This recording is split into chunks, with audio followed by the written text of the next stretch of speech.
ৰবিদাস যুৱ ছাত্ৰ পৰিষদ ডিব্ৰুগড় জিলা সমিতিৰ উদ্যোগত আৰু বকুল চাহ বাগিচা আঞ্চলিক সমিতিৰ সহযোগত 133তম ভাৰত ৰত্ন ডক্টৰ ভীমৰাও আম্বেদকাৰ দেৱৰ জন্ম উৎসৱ আজি বকুল স্থিত বাঁহবাৰীত আমি উদযাপন কৰিছোঁ। আৰু ইতিমধ্যে পুৱা ভাগত আমি ৰবিদাস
আজি শুভাৰম্ভণি হৈছে আৰু লগতে আজি 14 নৱেম্বৰ তাৰিখে বাবা চাহেব ডক্টৰ ভীমৰাও আম্বেদকাৰ দেৱৰ জন্মদিন।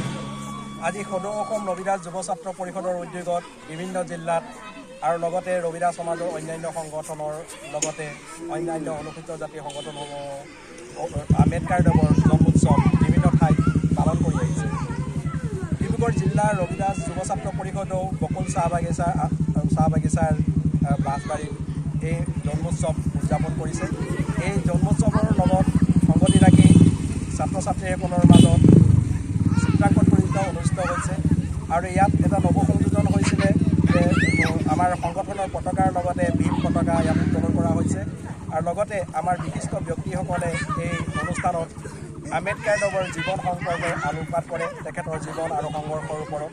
আৰু আশা কৰিছোঁ আমি আম্বেদকাৰদেৱৰ নামত অকল জন্মোৎসৱ পালন কৰিলেই নহ'ব, আমি আম্বেদকাৰদেৱক জানিব লাগিব, আম্বেদকাৰৰ বিষয়ে পঢ়িব লাগিব, অকল পূজা পাঠ কৰিলেই নহ'ব, তেখেতৰ বিষয়ে জানি পেলাই তেখেতৰ আদৰ্শখিনি ল'ব লাগিব আৰু আমি শিক্ষিত হৈ একত্ৰিত হৈ আমাৰ যিখিনি ন্যায্য প্ৰাপ্তিৰ বাবে সংগ্ৰাম কৰি আমাৰ প্ৰাপ্য অধিকাৰখিনি কাঢ়ি আনিব লাগিব।